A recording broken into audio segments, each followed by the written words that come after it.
Supreme কোর্টের কাছে CCTV চাইনি, জুনিয়র ডাক্তাররা স্পষ্ট জানালেন। সোমবার 30শে সেপ্টেম্বর আরজিকর কাণ্ড নিয়ে সুপ্রিম কোর্টের শুনানির পর মঙ্গলবার 1 অক্টোবর আরজিকর মেডিকেলের সাংবাদিক বৈঠক করেছেন জুনিয়র ডাক্তাররা। আর সেই সাংবাদিক বৈঠকে জুনিয়র ডাক্তারদের তরফে অনিকেত মাহাতো বলছেন তারা মোটেই সুপ্রিম কোর্টের কাছে সিসিটিভি চাননি। তিনি বলছেন সঞ্জয় রায় অ্যারেস্ট হয়েছে, এছাড়া এক প্রিন্সিপাল ও টালা থানার ওসির বিরুদ্ধে একই অভিযোগ উঠেছে, কিন্তু তারা মনে করেন এই ঘটনায় আরো অনেকে জড়িত।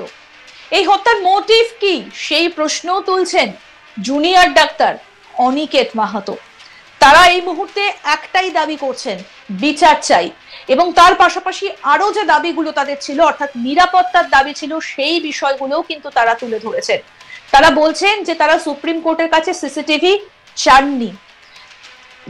গতকাল তারা বৈঠকে করেছেন সোমবার 30শে সেপ্টেম্বর আরজিকর কাণ্ড নিয়ে সুপ্রিম কোর্টের শুনানির পর তারা দীর্ঘজীবী বৈঠক করেছেন এবং 1 অক্টোবর আরজিকর মেডিকেলের সাংবাদিক বৈঠক করেন জুনিয়র ডাক্তাররা।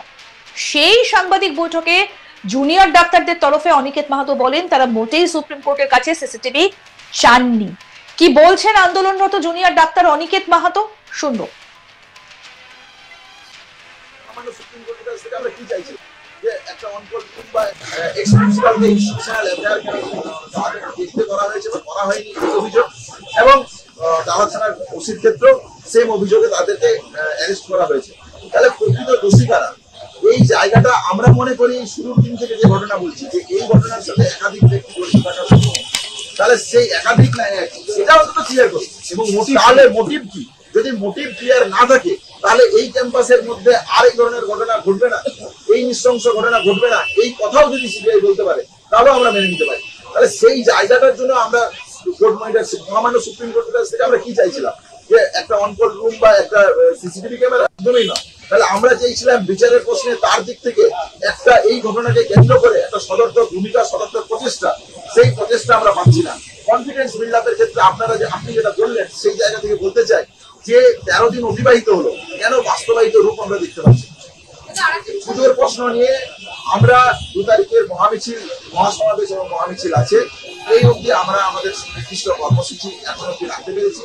পুজোর দিনগুলোতে কি হবে কি হবে না এই নিয়ে আমাদের দিক থেকে ওয়েস্ট বেঙ্গল জুনিয়র ডক্টর ফ্রন্টের পক্ষ থেকে এখনো কোনো নির্দিষ্ট।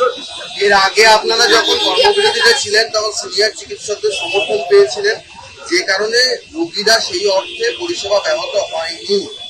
এবার কি 55 দিনের পর সিনিয়র চিকিৎসকেরা সেই একই রকম ভাবে আপনাদের পাশে আছেন? আমরা আমাদের ছাত্রছাত্রী থেকে শুরু করে সিনিয়র চিকিৎসকদের সাথে আলোচনায় বসবো।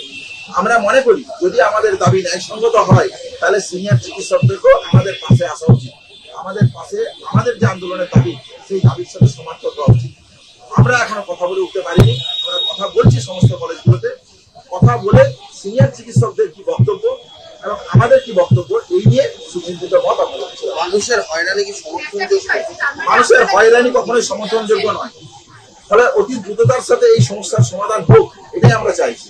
তাহলে যে বা যারা আমাদের এই দাবিগুলোকে যদি ন্যায়সঙ্গত বলে মনে করে তাহলে অবিলম্বে এই দাবির সাথে যারা সহমত তারা আমাদের আন্দোলনে আসুক, এবং যারা রাজ্য প্রশাসন এবং কেন্দ্রীয় প্রশাসন, সিবিআই থেকে শুরু করে মহামান্য সুপ্রিম কোর্ট, তারা আমাদের যে দাবি নিয়ে সদর্থক জায়গা সেই সদর্থক প্রচেষ্টা দেখা, তাহলে এই কর্মবিরতি উঠে যেতে পারে এবং সাধারণ মানুষের হয়রানি। আমরাও তো কাজে ফিরতে চাই, আমরা কাজে তো ফিরেই ছিলাম এবং সম্পূর্ণ কাজে ফেরার দিকেই আমরা ছিলাম।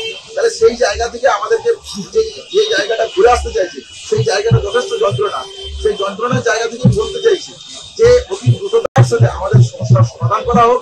যে মুহূর্তে সমস্যার সমাধান করা সম্ভব হবে, ভিজিবল স্টেপ আমরা দিতে পারবো, আমরা সেই মুহূর্তে সম্পূর্ণ কাজে ফিরব।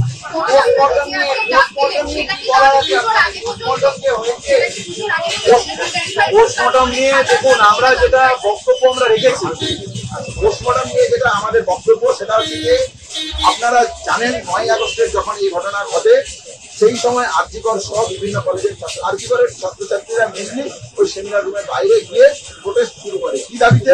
যে আমাদের দিক থেকে আমরা মনে হয়েছিল যে লোকাল অথরিটি এবং পুলিশের দিক থেকে যে স্বচ্ছতা এবং ট্রান্সপারেন্সি রাখার প্রয়োজন ছিল সেই সাধারণ জায়গাগুলো আমরা দেখতে পাচ্ছিলাম না। সেই জায়গা থেকে আমরা চেয়েছিলাম একটা স্বচ্ছতা হোক। আপনারা যদি খেয়াল করে দেখেন যে আমাদের দিক থেকে যে রিপ্রেজেন্টেটিভ ছিল তারা ফরেন্সিক এক্সপার্ট নয়, তাহলে আমরা ফরেন্সিক বিশেষজ্ঞ যে চুল চেরা কোন জায়গাটা হওয়া উচিত এই জায়গায় আমরা চাইনি। আগে জুনিয়র ডাক্তাররা কর্মবিরতি চলাকালীন রাজ্যের মহাসচিব নারায়ণ স্বরূপ নিগমের পদত্যাগ দাবি করেছিলেন। সোমবার 30শে সেপ্টেম্বর সুপ্রিম কোর্টের শুনানির পর ফের আরেক দফা কর্মবিরতি ঘোষণা করেন জুনিয়র ডাক্তাররা। তাদের অভিযোগ, মুখ্য সচিব সরকারি হাসপাতালগুলিতে পরিকাঠামোগত উন্নয়নের কথা বলার 12 দিন পেরিয়ে গেলেও স্বাস্থ্য সচিব সেটা কার্যকর করেননি। কি বলছেন জুনিয়র ডাক্তাররা, শুনুন। সুরক্ষা ও রোগী পরিষেবা নিয়ে পরিকাঠামোগত রদবদলের যাবতীয় সিদ্ধান্তগুলিকে কার্যকর করার, কিন্তু তার 12 দিন পেরিয়ে গেলেও দৃশ্যমান কোনো পরিবর্তন আমরা দেখতে পাইনি। এমনকি সাগর দত্তের ঘটনা সম্পর্কে তিনি সুপ্রিম কোর্টে দাঁড়িয়েও মিথ্যাচার করে গেছেন। সমস্ত ঘটনার দায়ভার চাপিয়েছেন জুনিয়র ডাক্তারদের উপরে। এর আগেই আমরা স্বাস্থ্যক্ষেত্রে পাহাড় প্রমাণ দুর্নীতি ও ভয়ের রাজনীতির দায় নিয়ে নারায়ণ স্বরূপ নিগমের অপসারণের দাবি তুলেছিলাম। আমরা এও মনে করি স্বাস্থ্য দপ্তরের অপদার্থতা বা সক্রিয় মদত ছাড়া এই প্রবল দুর্নীতি অসম্ভব। আমরা স্পষ্ট দাবি জানাচ্ছি, প্রশাসনিক অক্ষমতা ও দুর্নীতির দায় স্বাস্থ্য মন্ত্রককে নিতে হবে এবং এই সমস্ত দায়ে স্বাস্থ্য সচিবকে অবিলম্বে অপসারণ করতে হবে। আরো কি জানতে পারলাম, সাগর দত্ত মেডিকেল কলেজে নাকি মরণাপন্ন রোগীকে আমরা আইসিইউ বেড দিইনি, আমরা তাকে চিকিৎসা পরিষেবা দিইনি। রাজ্যের মানুষ ভালোই জানেন রাজ্য সরকারের এই অভিযোগ কতখানি মিথ্যে। 2 দিন আগে সাগর দত্ত মেডিকেল কলেজে ঘটে যাওয়া ঘটনাতে অত্যাবশ্যক আইসিইউ বেড না পাওয়ার ফলেই জুনিয়র ডাক্তারদের মরণপণ চেষ্টার পরেও একজন মুমূর্ষু রোগীকে বাঁচানো যায়নি। তারপরেই হাসপাতালে পর্যাপ্ত সুরক্ষা ও নিরাপত্তা ব্যবস্থা না থাকার ফলে রোগীর পরিজনেরা ডাক্তারদের উপরেই চড়াও হয়। মহিলা ইন্টার্ন ও নার্সদের নিগৃহীত হতে হয় তাদের হাতে। আমরা আমাদের আন্দোলনের প্রথম দিন থেকে বলে এসেছি, সরকারি হাসপাতালগুলিতে রোগী পরিষেবা সুনিশ্চিত না করা গেলে, চালু হাসপাতাল পরিকাঠামোর জনমুখী রদবদল না ঘটিয়ে ডাক্তার ও স্বাস্থ্যকর্মীদের নিরাপত্তা সুনিশ্চিত করা সম্ভব না। সাগর দত্তের ঘটনা এরই এক জ্বলন্ত উদাহরণ। আমাদের দাবি মেনে তৎপরতার সঙ্গে রাজ্যের প্রত্যেকটি হাসপাতালে যদি বেড ভ্যাকেন্সি মনিটর চালু করা যেত, যদি সেন্ট্রাল রেফারেল সিস্টেম গড়ে তোলা যেত, তাহলে হয়তো এই মৃত্যু এড়ানো যেত। এমন বহু রোগীর মৃত্যু হয়তো এড়ানো যাবে ভবিষ্যতে।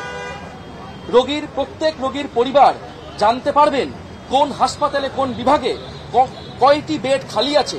প্রত্যেকটি হাসপাতালের ডাক্তাররাও বুঝতে পারবেন কোথায় রেফার করলে রোগীর যথাযথ চিকিৎসা সুনিশ্চিত করা যাবে। আরো আপডেট পেতে দেখতে থাকুন আজ তাক বাংলার ইউটিউব চ্যানেল, সাবস্ক্রাইব করুন।